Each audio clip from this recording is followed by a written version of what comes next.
All right, the video is playing now. We're going to be on in 3, 2. Boxscore Geeks show. Our recording schedule is regular. Our editing schedule may not be, Brian. You should complain to the editor. Anyway, welcome back to another Boxscore Geeks show. I'm your host, Ray Alvarez, and we have a special guest with us today. Also, I think officially, Chris, we've named you this just because of the number of times you've been on the show. Co-host Chris Ye, the creator of the Ye Points joke name. Just amazing. You know, Chris, I'm going to ask you this. You've been on enough podcasts that are bigger than ours. What's the intro accolade you like doing for yourself at this point? Well, I got to tell you, while I may have been on podcasts with greater listenerships, there is no podcast with a greater affinity for basketball than this one that I've been on. So, Boxscore Geeks is the #1 basketball podcast I've ever appeared on, and I will remain undyingly loyal up until the point when Bill Simmons asks me on. That is, I mean, I would love that. And I mean, here's the thing. I'll stress this because Chris is co-author of 2 New York Times best-selling books that I legitimately think every NBA team should read: Blitzscaling and The Alliance. I think Blitzscaling is, of course, the bigger name, the brand you are associated with now, of course, with Reid Hoffman. And it's very funny because we talk a lot of tech. Of course, Brian Foster and myself. Brian Foster, co-host, voice of God, man of many hats, and producer, also in the booth. Hey, Brian. Yeah, it's great to talk to you all again. And we're in the real NBA offseason now. Summer League is actually over. That's like my final. So now we're in the offseason and, free agency, going to be fun to talk about. I got to tell you, nothing is crazier during Summer League than Lakers fans as they work themselves into a lather saying, we need to sign Cole Swider. And it is just so predictable every year. They have nothing else to do, so they just watch Lakers Summer League games.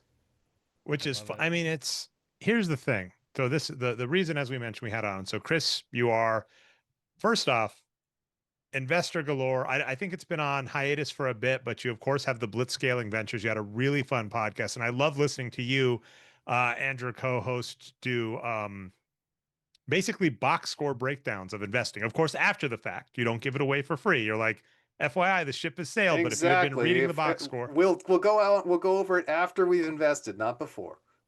So I absolutely have loved that. But of course, the way we met initially is you are one of the biggest basketball fans I know and one of the most prescient and know so much Laker history, so much Laker lore. Pre-show, you were breaking down the play-by-play of Kobe's last game. And I'm like, I'm going to verify it. And you were like, Dre, you don't need to look it up. It was 60 points. This is what happened. And I was like, it's legit. It's true. And with that in mind, Chris, it's a couple months late, but arguably that makes it even better. Luka Doncic to the Lakers. I'm going to say this. I think the Nuggets dodged a bullet. I think the Lakers gods were pointing at Jokic. Last names are close enough. They missed and hit Doncic, but I'll take it. I'll take it. Hey, just you wait. Lakers fans are greedy. They're still trying to figure out how they can get Nikola Jokic as well. Here's the thing. I saw an article recently that said Doncic could end up on the Nuggets because he likes Jokic. And I was just like, in what world do you think Doncic liking Jokic ends up with Doncic on the Nuggets? I'm like, you naive fools. This is like Game of Thrones stuff. Like, listen, they love clicks. They love clicks. But I'm just saying it's, just like Ned Stark being like, Littlefinger's pretty trustworthy, isn't he? It's like, what are you doing here? Let's do the quick rundown on the Luka Doncic trade. I was at home. I just watched the Lakers get a fantastic win over the New York Knicks. The Lakers were playing great, and then the Shams tweet comes out. Everyone thinks it's hacked. Obviously, there's no way in hell anyone would be stupid enough to do that trade.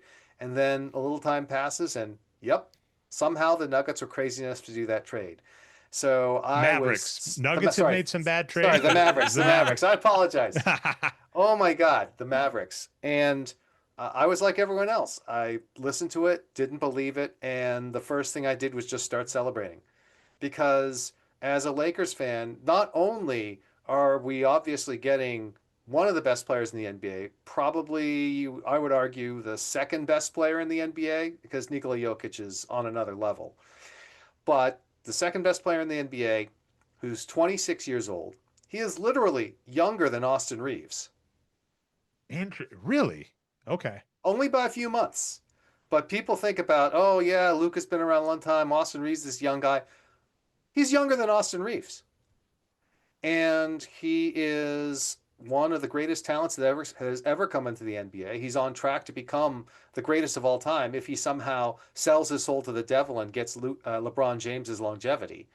And Lakers fans had already resigned themselves to, well, LeBron's going to get old. AD is getting older as well. We're going to have a period of time in the wilderness, like after Magic Johnson retired or after Kobe retired. And we're just going to have to suck it up and comfort ourselves with the memories of the 2020 championship. And now we have Luka Doncic. And we have a decade plus of contention window in front of us with the ability to hoover up any rim running center that wants to earn a big contract and any ring chaser that wants a chance to get that elusive ring. And as Lakers fans, we could not be happier. And the only thing that made us happier is when the Lakers were then sold. At which point, we now have a situation very similar to that of the Los Angeles Dodgers, which is to have the greatest ownership group in the world with the greatest player in the world. Yeah, because as we keep alluding to blitz scaling, and so the pitch, and if I butcher it, Chris, let me Yeah. know. But blitz scaling relates to basically investing in running companies, and this idea that in winner take all or winner take most markets, you basically have to go for it all. And it's it's interesting because some may view it, correct me if I'm wrong, Chris, as a risky book. The irony is, I would say you and Reed actually go in there and say, a lot of people that win with this strategy are people that are very risky and make bad decisions. And it's saying, you know what? It's not a bad strategy. So if you go in with this strategy, but do it, kind of with more thought in front of it, it can really pay off. And the place we bring this up, all like the reason I say this belongs on every sports team's like mantle is this applies to sports. Brian and I hate every year when teams say, let's shut it all down and tank for draft picks for next season. Because I'm like, if you are not in the playoffs, you can't win a title. And a title is worth so much. I don't care. Banners fly forever, as you referenced on a recent podcast. Banners You and fly that forever. is what you have said, and you have said about the Lakers. And it's like, I don't care what people say about 2020. That was a title. And I mean, you look at it, right? The Pelicans, for those that forget, the Lakers went all in for Anthony Davis. It was a little painful because they lost Josh Hart. And on paper, like this is the nerdy analytics take. We were like, if we're doing an abacus, we're like, well, Josh Hart's pretty good and these players are pretty good. But the answer, I'm stealing from Jeff Van Gundy, a famous coach and commentator who back in the day was like, best player in the trade is the winner. And I agree. You can put some thresholds. Yeah. In a trade, the team that acquires the best above average player wins the trade. And that's true. Lakers go on to win a title with Anthony Davis playing amazingly. The Pelicans got some good assets, but guess what? None of those players wanted to play at the Pelicans. So I was laughing so hard to see Josh Hart leading the Knicks almost to a conference finals, right? With like OG Anunoby also on the Knicks. Like I was watching all of these pieces from these major trades that were awesome help to blockbuster trades, while the teams that acquired all these great assets sat at home. So you go all in to try and win a title, and sometimes you fail. Story I don't want to say stole because I credited you rightfully, but Mm-hmm. the 2004 Lakers. I finally, after years of talking That's to you right. about it, wrote it up and was like, this was not a failure. They went all in for a title and were this close. That's a victory as opposed to the teams that shut it down and had no chance of a title. And I'll give you a preview of something I'm going to talk about later, which is that oftentimes it's not so much that Karl Malone in 2004 was an amazing player. Karl Malone was old and he was not as good as he was, but he was still an above average player. The key is whose minutes is he taking or who would play Yes. instead. And in the case of the Lakers, because Karl Malone, above average old player, was out, they were instead playing Slava Medvedenko, god awful young player. And so it's not that, oh, well, we're just going to replace Karl Malone with a replacement player. It's replacing Karl Malone with an absolutely atrocious player. And in the worst time. Like that's the other thing that has to come up is on this show, we come up with this concept of above average or whatever. And some seasons, sorry, Chris, we've called like Kobe Bryant, like he's just an average player. And people are I like, take no offense. yeah. Those were accurate statements. In some seasons, he was a well below average player. But then when people go like, well, look at the games he was out, it's like there is a difference between you have all off season to replace that player and plan around it and go from there. And if you lose a starter in the NBA finals, that's just hard to come back from. So yeah, exactly. But yeah, I always the Lakers, the 2004 Lakers are the team that I go, everyone calls that a failure. And I'm like, that team was running on duct tape and fumes, and Malone and Peyton and Shaq were running out of gas. I mean, you look at Shaq in Miami. Shaq was a supporting player in Miami. That was Dwayne Wade going off. Like that was Shaq was 2000. still great in 2005. He He was was, still great in but yeah, 2005. Let's 2006. be fair to Shaq. Yeah, but I guess what I'm saying is like he's already on. Like that's it, right? He Like was on the downslide. He yeah. was already trending downward, and he continued to trend downward. And the Lakers, sadly, probably did make the right call in trading him.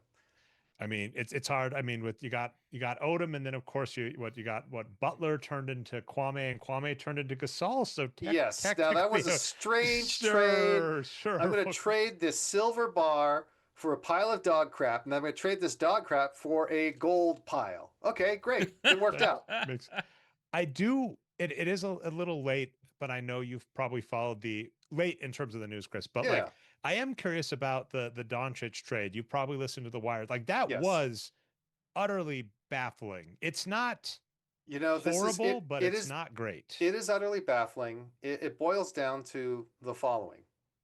The first thing is that for whatever reason, Nico Harrison and the Mavericks front office had soured on Luka Doncic. And there were the conditioning reasons. Everyone's seen the video of him celebrating with the beer and Michael Finley coming by and taking the beer out of his hand. Nico Harrison clearly did not like him. And but the unspoken thing, and this is something I always tell my kids. I tell my kids, all right, kids, if you can't figure out a reason why something is happening, what's the reason? And they know the answer: money. The answer is money. The Mavericks were going to have to, not that they had to, but they were certainly going to if they kept him, give Luka Doncic a supermax extension. That would have been absolutely colossal. It would have made him the highest paid player in the NBA. And that's taking on this massive additional liability, this additional obligation, when the team's just changed hands. Mark Cuban sold it to new ownership. It's not clear how much new ownership cares about the team. It certainly does not seem like that new ownership knows anything about basketball, at least based on statements by Patrick Dumont, who is the son-in-law of the owner and is running the team. He literally said, we wanted to get hardworking players like Shaq. I'm like, obviously you know nothing about basketball. I guess you watched Shaq on TV and thought that seems like a hardworking broadcaster. I don't know. So the reason why they traded Luka Doncic is to save a bunch of money, and because it sounded good to ownership that only cares about the finances. There is something fascinating about the fact that the NBA is a revenue sharing league and has a salary floor. That was a major change, and we've done a pretty good job, I want to say, Brian, on this show trying to do our best to get with financials. We're going to have to bug Arturo more often, but it is worth noting that the world has changed dramatically in the NBA. You know, the luxury aprons, et cetera, right? The days of old where the Knicks are like, sure, we'll just make Patrick Ewing the highest paid player in the league, and it's fine. We're in New York. Who cares? It is so punitive now. You know, there is more revenue sharing and the market's more global. So it's interesting where I think you're right, where it's definitely the penny wise, pound foolish decision, right? Where it's like on paper the next 2 years, and a smart person goes, a blitz scaling person says, if Doncic wins you one title, look at Dirk Nowitzki in 2011 or 2000, was it 2011? 2011. It was 2011. You're correct. Yeah, you you don't care. That's the Heat. I was going to say, because LeBron got people like, that wasn't well, I was rooting for the Mavericks. I think everyone in the NBA for the most part was rooting for somebody to beat the Heat because, I thought it was interesting that they teamed up. It was exciting. But then, when they were making fun of Dirk Nowitzki during the NBA Finals. I'm like, okay, you guys are assholes. You deserve to lose. The easy answer for us is James Bricado before that season wrote an article that was the Mavericks have the greatest collection of wins produced talents that don't have a ring, because that was what Jason Terry, Mm-hmm. Was it Jason Jason Kidd? Kidd. Jason Jason Kidd's the Kidd. most important one. Tyson Chandler. Sean Marion, Dirk Sean Nowitzki, Marion. Tyson Chandler. Yeah. Like, I think all of them have 100+ wins produced in their career. Amazing team. So it's completely like, from our perspective, it would be like, what, this year if you got, what, let's say like Chris Paul. Trying to think of all the players that James are kind of Harden, Kawhi Leonard, Bradley Beal. Well, I'm not giving you Kawhi, Oh, because Kawhi's okay. got 2. But let's see. James Harden is right. I'll give you. I I'll tell give you, you. the Clippers. Sorry, I'm trolling you because I'm naming just the exact The Clippers Clippers look good. Oh, Again, they oh, always look good when we are not considering whether or not Kawhi will be injured. But they Yep. look good, and getting Chris Paul to come back, people are like, oh, for sentimental reasons, Chris Paul is freaking good. Yes. it's He played 82 games last year. That is going to be very interesting. Because they He also was got still good for Bradley nearly Beal. 9 wins. Yes. At the age he is, it's crazy. He was by far the best player on the Warriors that one year he was there. Yeah. Steph was hurt. Yeah, that was, and I mean that got you out of Jordan Poole too, which on its own would have been worth it. So Fair point. But yeah, okay, so yeah, for the Mavericks for sure, but that one title goes so far. So it's like you go all in on the one title, but I can understand being like, yeah, but it's this much liability, and what if he gets injured again and all this and this? But the Lakers get it. And then at this point, I've got to ask you, so new ownership, because as I mentioned, I think pre-show I was mentioning, I have quoted you enough that it has suddenly become shorthand to Brian, where I've said way back in the day, years and years ago, Chris, sorry, life has been nuts for me, but it looks like it might be stabilizing a little. Let's hope. Let's hope. Of course, then you're going to go Globetrot. We might talk about that at the end of the show when you promote stuff. Ooh. But you were talking about the old Lakers ownership, basically the Buss dynasty. And that's actually the issue, is that Jerry Buss owns this team.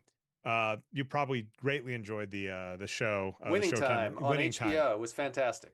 Yeah, I've watched a couple. I need to actually catch up the whole thing, but now I'm hurt because it got canceled. So I'm like, do I want to start watching it and get my heart broken? Because I love the book it's based on.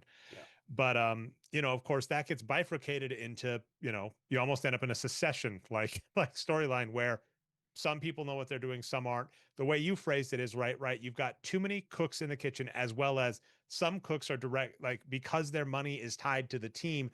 That is a different scenario than like Steve Ballmer out with the Clippers. And that's just a problematic ownership group. Exactly. Let's be clear. The Lakers were the last family business in the NBA. And they happen to be the last family business in the NBA that also owned the most valuable franchise in the NBA, which is kind of insane. Jerry Buss was a brilliant businessman, and his purchase of the Lakers ended up being absolutely tremendous. Now, what people sometimes say is, well, if you took that money and put it into the S&P 500, it would be worth as much as the Lakers are today. And I'm like, yes, that is because you did not account for the hundreds of millions of dollars a year extracted every year for all those decades of ownership, which is the source of the Buss family's wealth. So the great Dr. Jerry Buss passes away, and his children inherit the Lakers. And there are a number of different Buss children. The most important of which that everyone knows is Jeannie Buss, who is currently the governor of the Lakers, although no longer the majority owner of the Lakers.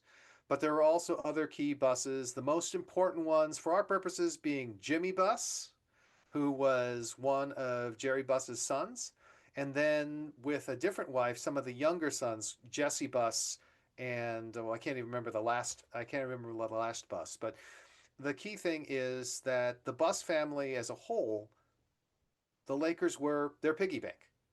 The revenue coming out of the Lakers and the profits coming out of the Lakers were what funded their lifestyles. They didn't have Steve Ballmer's $50 billion to fall back on. If the Lakers didn't turn a profit, then that would be bad for business. So the Lakers, to their credit, were always willing to pay the luxury tax, were always willing to pay for the product on the field or on the court. And if they thought they had a chance to win, they didn't hesitate to go all in, even after Dr. Jerry Buss was dead. But the Lakers have always pinched pennies on the off-the-court side. So they've always run leanest in terms of the number of front office people, in terms of the training staff, in terms of the facilities, and other things like that. When the pandemic hit, they actually laid, or when the lockout came and when the pandemic came, they laid off a lot of their marketing people, the season ticketing people, and all those folks. Now, again, cold logic would say, guess what? Lakers are going to sell out every game, no matter what, no matter who's selling the tickets. But those were the kinds of actions that you only take if you are watching all the pennies because you rely on the Lakers as your cash cow. Now, in contrast, we have a very new owner coming in. And Mark Walters is a private equity billionaire. He's not as rich as Steve Ballmer, but the assets he manages are absolutely enormous, and he is a billionaire on his own. And I believe that he intends to execute the same playbook with the Lakers that he did with the Dodgers. And in many ways, that playbook will work even better in the NBA than it will in baseball. Yeah, baseball, you never know. I mean, that's one of the chapters in When Wages Have Wins that Dave brought up is like, you don't know what you're going to get in baseball. Basketball, you know what you're going to get. I do have one minor, I got a question to follow up on Yes. the Lakers were willing to pay, because the big name that was interestingly enough huge, Chris, was Alex Caruso. Because Yes. Alex Caruso, to me, that when that story broke, when they like asked him to take a pay cut, and he of course walked, and then I all I can say, Chris, is there are just some amazing players in the NBA that mean a team just can't destroy. But the Thunder right now, to me, are just bizarre to watch. Did you look up how many wins they produced last year?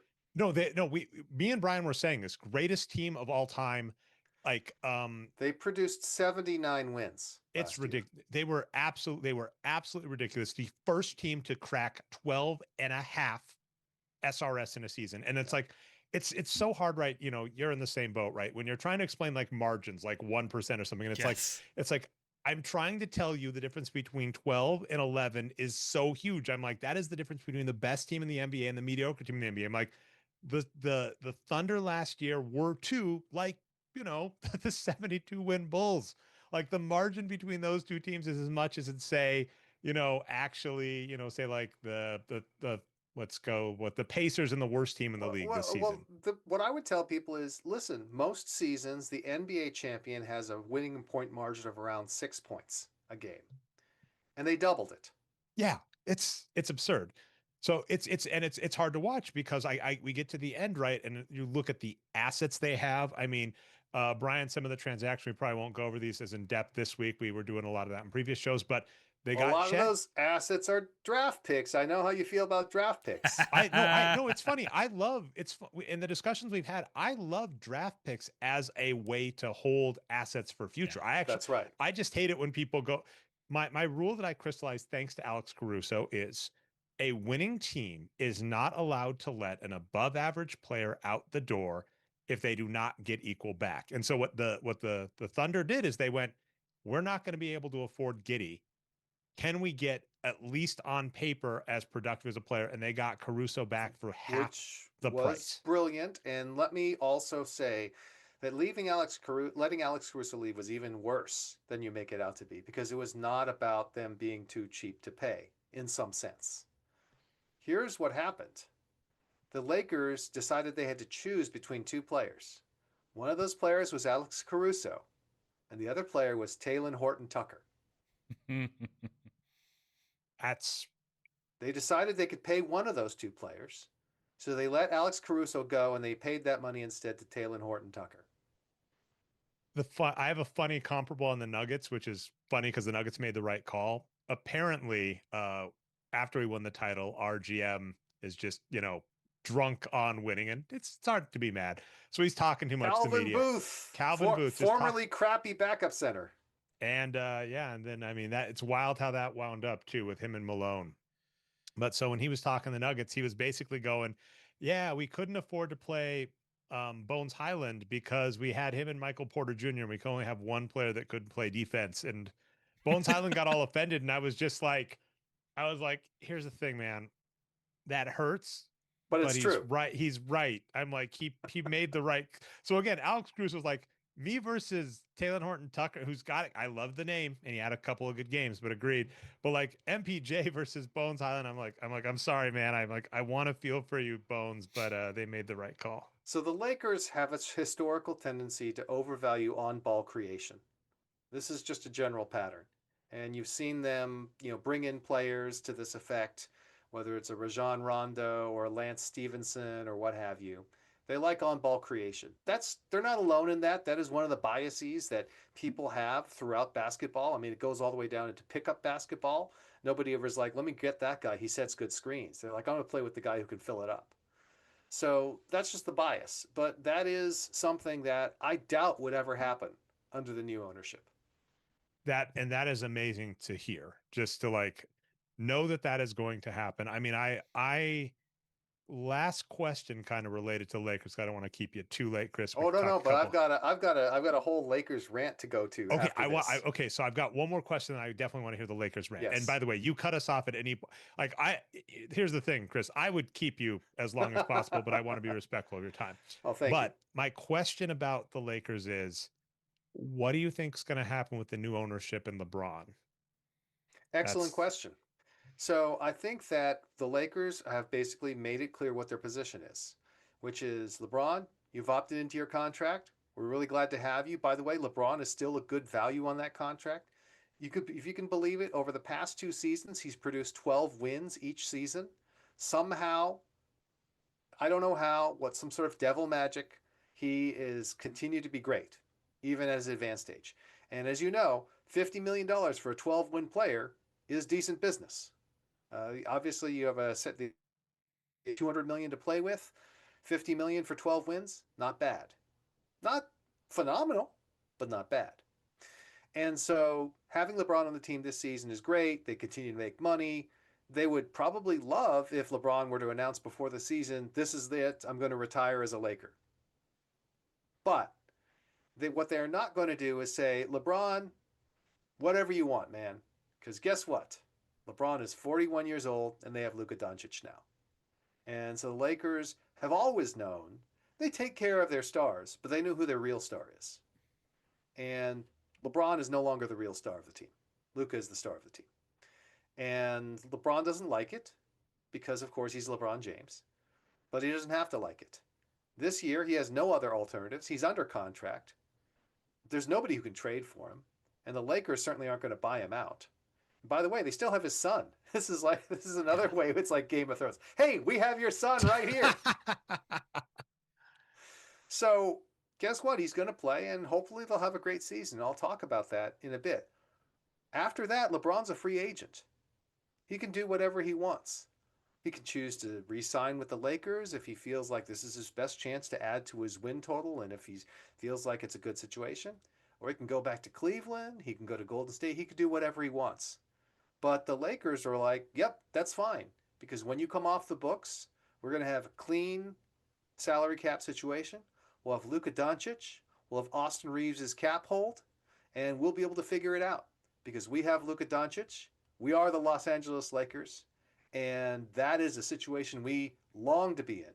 And people say, oh, it's because of the pipe dream of getting Giannis or Jokic. And I'm like, no, I mean, look, if you look at 2020, what happened there was they had max salary room in case they could get Kawhi. If they could have gotten Kawhi, they would have done it. But since they didn't get Kawhi, they went and turned around and brought in Danny Green. They brought in Dwight Howard. They brought in JaVale McGee. They brought in an entire team, and it got them a championship. Yeah, and somebody, I can't remember who, Chris, some really smart person on the web before the season came out and had some hot takes on what the Lakers could do with that roster. Of course, by the way, for people who are missing us, of course, Chris came on. I love how often we get to call our shot on this show. You and Brian are two of the best.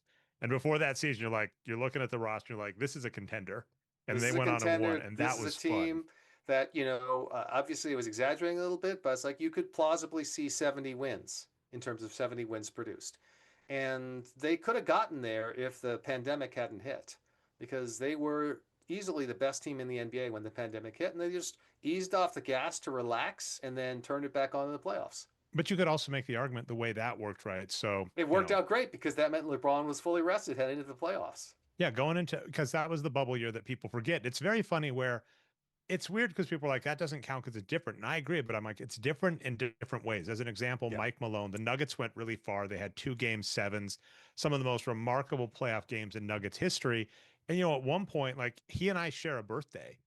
And so for my birthday, right, he got me like a game 6 comeback overtime win or something. I was just like, what just happened?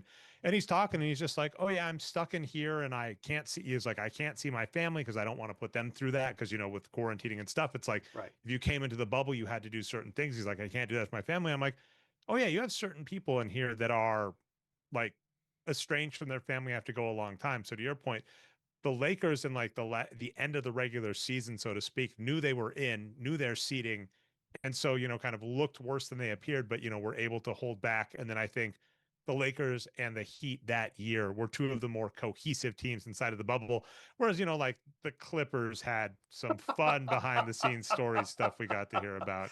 I can't Yeah. imagine being like trapped. That's a reality show to have those characters have to be trapped Oh my together. God, what a crazy business. And again, it's like, yeah, they took, by the way, the Clippers didn't go into the bubble saying, yeah, you know what, we're not going to win this. We got no chance. We're stir crazy. They're like, yes, we're going to win it. We're in perfect position.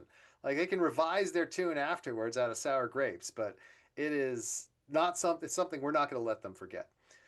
So, in terms of the Lakers rant, this is, I think, pretty Yes. interesting. So, I want to start off by hitting you with the high level, which is the Lakers could potentially be a 60 win team. Ooh. Okay, All not right, hard. now let's go through the math on this. So, last season, what happened? LeBron was still a star, still over 200 wins produced, 12 wins overall, really good season. Austin Reeves, second most important player on the team, very good. 178. Not quite star level, but really good. And he's still a young guy, still getting better, still trending upwards throughout his career. 9 wins. AD was important to them. Not quite a star, but pretty close. 191, 6 wins. And then Luka, after the trade, was bad by Luka Doncic standards, which means he was just a star. Just 209 and 4 wins. And then they had a bunch of supporting players, people like Rui, Dalton Connect, DFS, Max Christie. I call them below average but serviceable. Those four players accounted for about 8 wins. Jackson Hayes, much despised by Lakers fans, almost average, 2 wins, which is better than the other centers on their roster: Christian Coloco, Trey Jemison, and Alex Len. And then, of course, you had D'Lo, Cam Reddish, and Gabe Vincent, who were predictably bad. I, by the way, still cannot fathom the Gabe Vincent signing. Can you guys explain why anyone would sign Gabe Vincent for a mid-level exception? Well, mid-level is not killing you, but let's take a look. He did not. He had one good season, and it wasn't the season before they signed him. And that one good season was just good by in comparison because he was below average as opposed to being negative. Did he have one playoff series that was pretty big or something like that? I feel Yeah, like he he had a played. He hit every 3 pointer in the playoffs, and he looked yeah. awesome. So he looked good on TV, right? Is I think what it was about. Yeah, which again shows you that obviously the team over there does not have a strong analytics Yep. orientation because you would not say, well, every bit of evidence over his career indicates that this guy is bad, but I just watched him on TV look good. Then and other bad players, Bronny James, very bad, but very young and didn't really play much, so not a big deal. They still had Jared Vanderbilt, and they also found a guy, Jordan Goodwin. They were above average players, but they were either hurt in the case of Vanderbilt or didn't play that much in the case of Goodwin, who was a two-way player that they finally converted at the end of the season. And unfortunately, they had to give up Jordan Goodwin to get Marcus Smart. So overall, what did they do? The Lakers produced 43 wins, which is decent. And perhaps because of the quote unquote clutch factor or just blind luck, they overperformed, won 50 games, and were the 3 seed. Overall, pretty successful season. So then what happens? All right, we discussed this. LeBron opted in. That's a good thing. He still remains a star. $50 million for 12 wins. Not great, but not bad. It's something you can work with because ultimately getting 12 wins out of a single player playing at star level is really valuable. The Lakers will also have Luka for a full season, which typically has been worth about 12 to 18 wins. That's a good total to start with. Austin Reeves, he turned down an extension the Lakers offered him. Everyone expected him to turn it down because it would have underpaid him. The Lakers expect him to turn it down. They offered it to him as a courtesy. Guess what? They still want to stay in business because if you're Austin Reeves, why would you not want to stay in the media capital of the country Oh, and awesome. continue to be? And sorry to cut in, but you are answering like a good question and just like an obvious move for any front office team where it's going. Don't make you saying why he turned it down makes sense, right? Because you're saying basically he waits till the end of the season, he will make more than if he opted in ahead of time. But notoriously the Mavericks, the team that has just been making so many good decisions lately, notoriously under pitched Jalen Brunson. And of course he was, same note. Of course he's going to turn him down. But if you really lowball him, he's like, I don't even want to talk to you. So the point I made to Brian and Austin Reeves was, and I think you're agreeing, it's like you do that because now he's gonna go, yeah, you valued me in front of the season. Of course I'm gonna come back, which that's good to hear. At every step, when they've had the opportunity to offer Austin Reeves an extension, they've offered him the maximum money they could under NBA rules. And some cases he took it, in this case he didn't, but they always offered him the most they could possibly offer. The Mavs lowballed Jalen Brunson and they let him go. They could have matched. They let him go to the Knicks because they didn't think Jalen Brunson was worth $25 million a year. I hope you're not correct. If you are correct, they could have matched. That's I even sadder. am correct. You are. I thought it was a case where he was like out of something, but that's even more egregious. They could have matched. They didn't think he was worth $25 million a year. So here's the thing. He was leveraging them, saying, "There's 0% chance I'm coming back. I want to play with my dad in New York and all that." So they chose not to use their leverage, is what happened, right? He just talked them out of it. Yeah, and their goal was ultimately. Let's be clear. He wanted to go play in New York. It was all part of the plan with his dad and World Wide Wes and everyone else.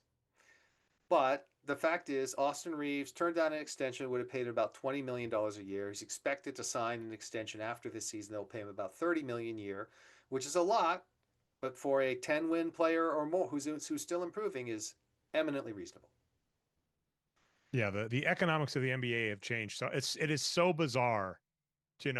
Brian I think said the other day that I thought it was 16 million a season at first, but it was 8 million a season. But he was just like, yeah, Kevon Looney is getting 16 million a season. I was like, get your money, but then it's like you analyze it, and that's a mid-level exception back in the day. That's a $4 or $5 million a year player in the era where Shaq was playing with Kobe on the Lakers. Exactly.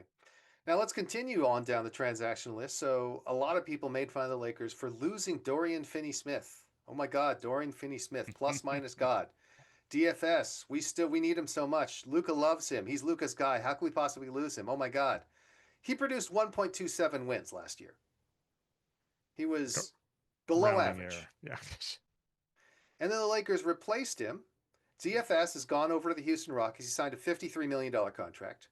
They replaced him with Jake LaRavia, who was actually good last year, played well above average, 161, produced 4.5 wins. How much is it? You said the name correct. How much have you watched him? Because I know he like snuck up on me and Brian, but he's really young. He hasn't played that much. He's 23. Yeah. DFS is 32. Yep. And going downwards. So the Lakers lost DFS, who they're paying $13 or $14 million a year, and they replaced him with Jake LaRavia, whom they're paying $6 million a year, and who is much, much better and younger. And he's bigger too. And bigger. So then the Lakers famously brought in DeAndre Ayton. Now, people make fun of DeAndre Ayton, and I see an analogy to the way people made fun of JaVale McGee and Dwight Howard back in 2020. I'm like, yep, those guys are funny. You see them on Shacking a Fool. They're not exactly the most dignified guys, but they're above average players. And DeAndre Ayton has typically been above average. He's been above average in his career, and he played really well when paired with CP3. So when he's paired with a great playmaker, instead of playing on a team with no point guards, he's better. And I think that DeAndre Ayton, he might, even if he's not significantly better, people are like, oh, he's a star. No, he's crazy. That's crazy. But he could produce 5 to 7 wins. Well, he might be even higher. I mean, there's two funny parts. Brian's brought this up before many times of, if you have a team that was really good and you had players doing productive things, and then for whatever reason those productive players left, CP3 Yep. has left multiple teams. Those players, there's a vacuum and they're just going to want to shoot more, which makes sense. And then I've also always wondered, just the classic, how much do you care? It's really weird when you see players, Aiton included, get branded as having a bad attitude, but it's going, we're on a team that's not trying to win. I know you're not signing good players. I know you're not doing things. So when it's going, I mean, anybody's seen this. It's like, why on the one hand, I can agree on the professionalism. Hey, it's your job. You should show up and get paid, do what you're getting paid for. But on the flip side, it's hard to be mad at the attitude where he's like, what are we doing? You're going to shut me down if we start winning anyway. Yep. So Aiton was a little below average last season, but we've seen him be good, former number one Yep. pick. Marcus Smart's another good example the Lakers picked up, right? Who was but then I watched and basically his shooting went up when he went to Memphis, where he leaves Boston, he goes to Memphis, where it's like, yeah, I've got to shoot more. You get these players now that are going to be on teams that are more, as I said last week, Brian, fleshed out. Now they're going to do the things they are actually good at, and I think will improve. Now let's talk about Marcus Smart, because this is one of my most interesting arguments. Okay. Ooh, So- I'm ready. I'm ready. Marcus Smart has been above average on his career. However, the last time he was above average was 21-22. He's been injured since then. Hasn't produced that well, even though, as you pointed out, he started shooting a little better. But Jen, not above average, below average player. If you look at Marcus Smart and you look at Jordan Goodwin, who was above average last year, you would say, well, geez, wouldn't it be better for us to keep Jordan Goodwin? But here's the trick. NBA players, like we sitting here, can trade players, bring in players, push them out, but we're not the ones making the decision on who's playing. The coach is making the decision on who's playing. And you know who the coaches played a lot more than Jordan Goodwin last year? Gabe Vincent. Do you know how Gabe Vincent played last year? He was worth negative 1.3 wins. So, if bringing in Marcus Smart, who is average or even below average, causes the coaching staff to not play Gabe Vincent, then Marcus Smart is actually worth an extra 1.3 wins. This is one of my on-court performance. This is one of my favorite, college professor fun things, which is you have a Honda Accord and you have a pickup truck, and you can replace the Honda Accord with a hybrid vehicle that gets twice the gas mileage, or you can replace the pickup truck with a better pickup truck that gets twice the gas mileage the pickup truck did, but it still got awful. Or it's like a Hummer with a pickup truck, something like that.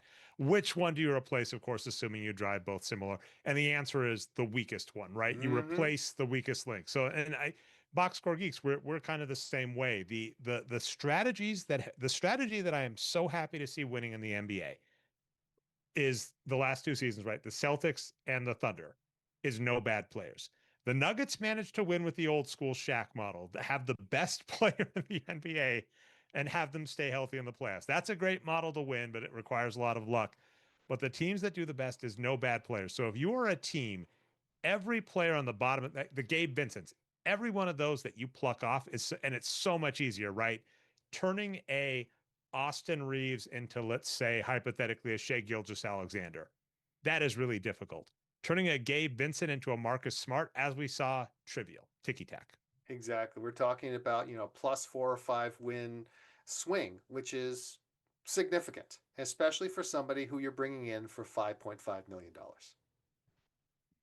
No, I mean, here's the only rough part, Chris, because I love your prognostication. In terms of betting, I'm going to brag a little. I told Brian this off air, but I get to say on air. Apparently, I saw the Thunder as 8.5 to 1 dogs to start the season last year. And you know why that happened? Because Luka Doncic is that darn good. Yep. Luka Doncic took out the Thunder in the NBA playoffs. The team on the upswing, their final boss they had to get through. Hate to say it, wasn't the Nuggets, wasn't the Pacers, it was Luka Doncic. Luka Doncic shut them down. And I looked at the numbers. And by the way, the Lakers beat them soundly in Oklahoma City last year and were on their way to beating them when Luka was ejected for a bullshit call. So, I mean, so they know. They're like, get him out of here. So that's the thing. Luka is just that good. So, but the Celtics and the Thunder, no bad players, have just absolutely loved it, the old model doing that. So, yeah. Can I say Brilliant stuff. one real fast, Dre, before, because we got to hear the end of this rant, Chris, of Oh course. yes, of But course. just real fast, the team that has done this the best by far to me is the Rockets.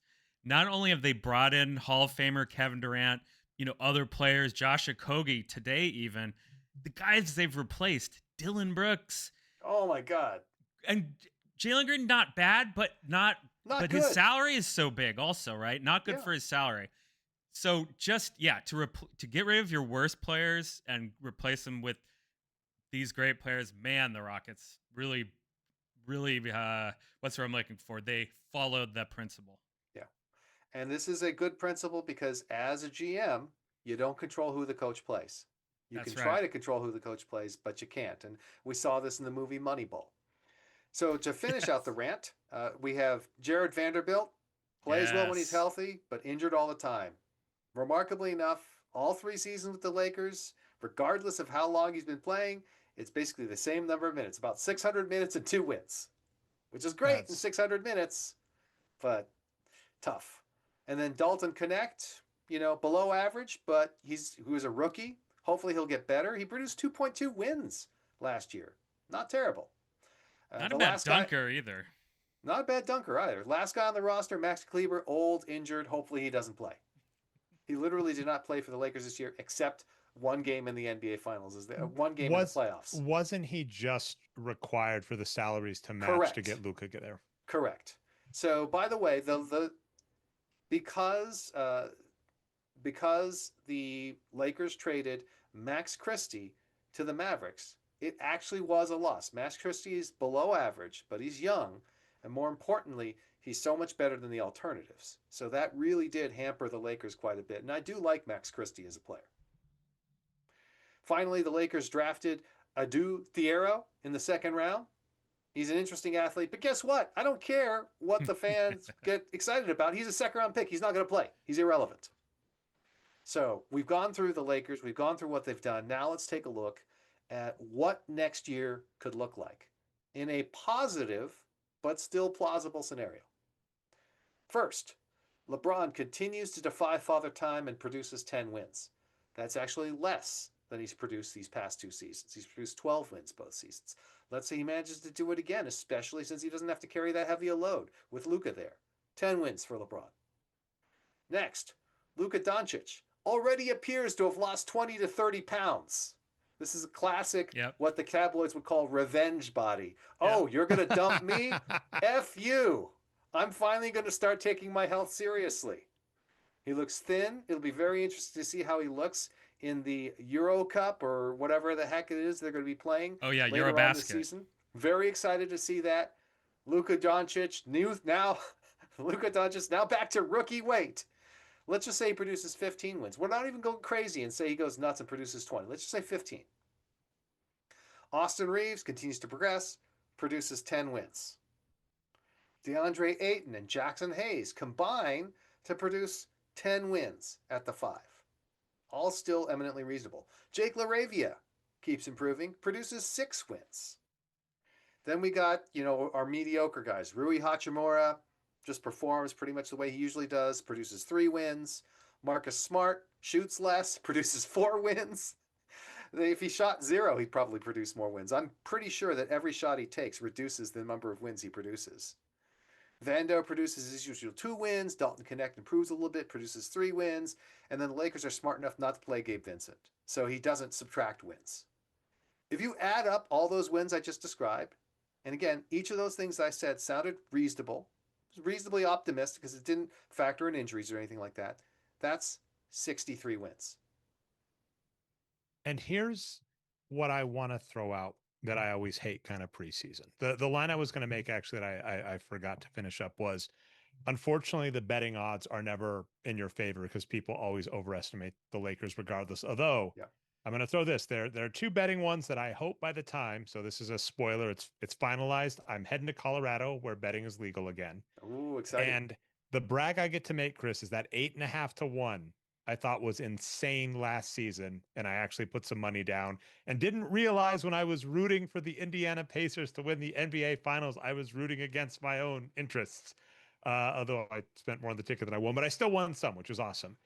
But looking at the futures, the one Brian has brought up is the Houston Rockets. They are Mm, 9-1 dog right now, and the Ooh. Lakers are an 18-1 dog. Now, I do think the Oklahoma City Thunder 280, like 2.8 to 1, obviously hard to doubt.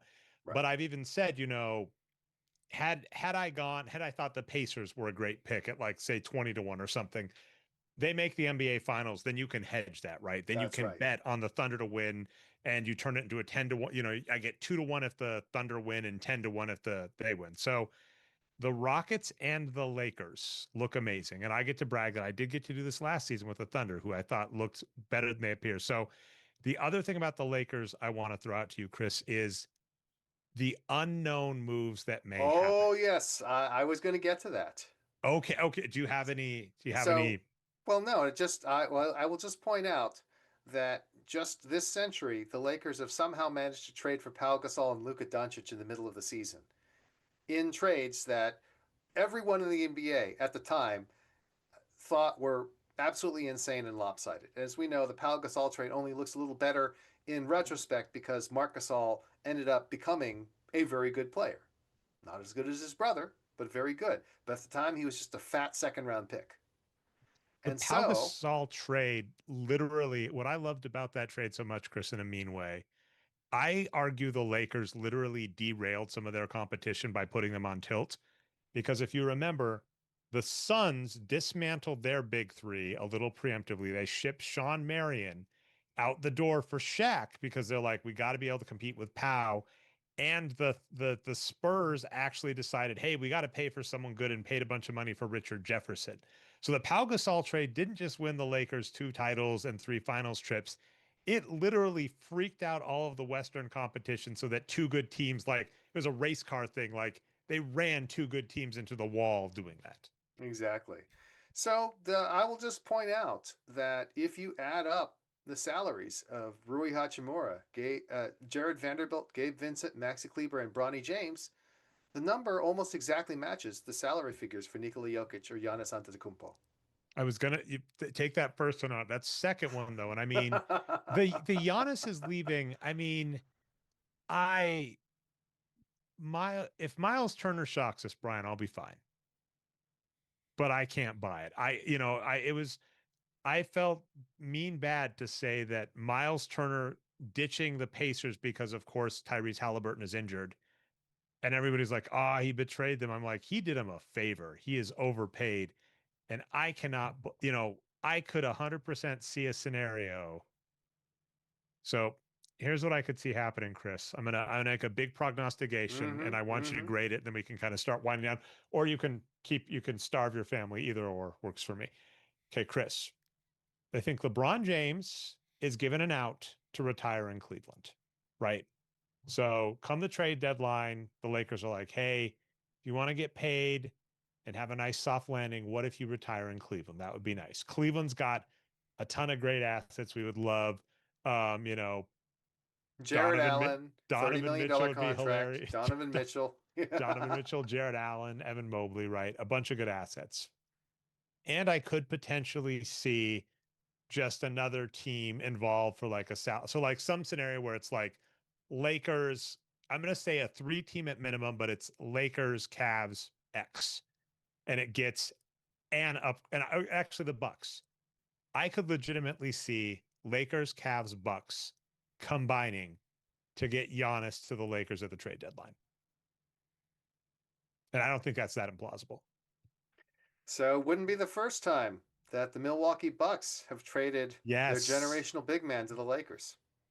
So that's my big bold prediction. And so yeah, Brian, the two things I'm promising, I have to wait another 2.5 weeks. But if I make it to Denver and the Rockets and the Lakers are as high bad as they still are, it would be foolish of me not to at least put a little, hey, this would be fun money on them. The only thing I worry about is that those teams are there with OKC, right? All three of those teams are in the West. I mean, you're talking about hedging and all that, but it just seems like the West is going to be such a slugfest, with the East being struck worse by the Achilles injuries than the West was. Yeah. That's No, an it's interesting. the West is I mean, the NBA is incredible these days. I mean, there's just so many great teams. It's hard for anyone to win, which is why, by the way, even though the Thunder, are the best team on paper and everything else like that, if we were going to, I'm going to go on the record now. People, I don't know how many wins, how many championships they think that this rendition of the Thunder, let's call them the SGA Thunder, will win.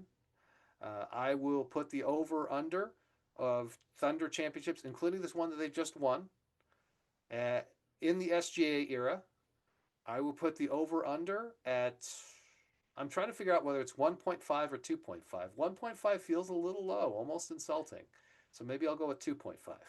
I will say that the Celtics and the Thunder both show this great model of a deep team, but it was actually the same model we saw with the Spurs that routinely would actually, people may forget this, 5 rings, 5 titles, 3 finals MVPs for Tim Duncan.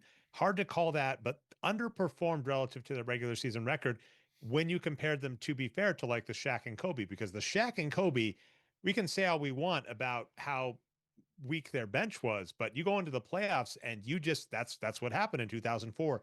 You give your starters full burn, and we saw that happen actually with the Thunder, with the Celtics recently, where it's going, yeah, they're better on paper, but you go into the playoffs and we're not playing bench versus bench, we're playing starter versus starter. And that the Nuggets actually, just if the Nuggets had a slightly better bench, the Nuggets starting five was better than the Thunder starting five. Mm-hmm. And the Nuggets, we just did not have quite enough depth to compete. But we saw 2 teams that were much weaker on paper because they had nothing with their starting five. So the Lakers, by the way, Austin Reeves, um, Doncic, and LeBron, that already is really, really strong. You add one other, and that's like 2 or 3 stars. And you compare that to the Thunder, and the Thunder have Shea and Jalen Williams, and the other players are fine, but they're not at the same level. Yeah. Chet's maybe a defensive star, Oh, but Chet, how? Oh my God, Chet's. sorry, I was gonna Chet's. say Chet's real good, but but is he going to be a 25-point guy? Sorry for using points per game, but Yeah, you know what I mean. yes, Is he going to I be a could. high volume is scorer? He might. We'll see. we'll see. Well, you're right that I should probably go feed my family, but hopefully this has given you guys enough Lakers content to attract in the Lakers fans for this episode. I All know right, that and Lakers fans are crazy. Again, hopefully now that they're done watching Cole Swider, it's time for them to tune into the Box Score Geeks. The well, they Lakers should. took But Chris Mannion from the Warriors Summer League team. They Yes, I stole saw our that. guy. I will say this: Lakers fans do not compare to Utah. I had years of poking the Lakers, and when I went against Donovan Mitchell Oh, for one that's right. season, I was like shocked. I was like, I have been bashing Kobe for years, and this is trivial. This, but Chris, obviously, we'll keep saying blitz scaling. Anything you want people to know about, any place you're going to be, you're on the circuit. You're doing Yeah, amazing just stuff. just to let people know, some of the places I'll be in the fall in September. I'll start off in London, then I'll head to Singapore for a week. In October, I will be in New York and Saudi Arabia and Dallas and Singapore again. Hopefully, before the end of the year, I think I need to get back to Korea and possibly Tokyo, and we'll see what else turns up. That I love is it. remarkable and ridiculous. I am also curious, when are you going to be? If I've been looking at Mick Foley's tour dates. I want to see him, and I think he's actually going to be in the UK in November. So if you're not already busy enough, Chris, Mick Foley, November 18th through, it looks like November 23rd, is out in the UK. Well, we'll have to see. Maybe he needs me as an opening act. If that happens, let it like if you get a selfie with Mick Foley for whatever reason, and you just run across each other in an airport, let us know. Chris Ye, the best Lakers fan in the biz, one of the best basketball minds. So glad you were able to hit us up, and hopefully, when you're back from globetrotting, we can find a way to meet up, and I'm sure talk about just how great the Lakers are doing, or at least how great their future looks. Well, gentlemen, it's a huge pleasure to be back again. And so what happened was I actually switched phones, and somehow my podcast feed did not include the Box Score Geek. So I was able to correct that when your email reminded me. I was like, wait a minute, why haven't I heard them recently? Ah, that's it. So I'm back on the trail. You're going to be hearing from me more in the future. I'll let Chris use that story as a nice polite thing because as Brian will know, and this is good, a lot of stuff going on where we were less frequent, but luckily Brian was able to put up with my hectic schedule. And the good news is we're back more. And part of the reason we're back, Chris, and we'll hopefully talk more between our new favorite team out here is the Valkyries, WNBA. That's Getting right. into it, it's hard not to love it. And with all the expansion stuff there, Denver needs a team. People, get Denver a team. Put them next on the list. Let's do it. We'll talk expansion next time. All right, so one last wind down. I'm Dre Alvarez, found most places Nerd Numbers. Chris Ye, I think that's handled most places, right? Yeah, Chris, you can just just look up YEH. Chris Ye, ChrisYeh. That's the handle to look for. And blitz scaling as well is an easy way to search for Chris. And then Brian Foster, who is B Foster on Blue Sky, but doesn't say anything. But if you say nice stuff, Brian may like your good basketball tweet. So Yep. thanks, everybody, and we'll see you in 2 weeks.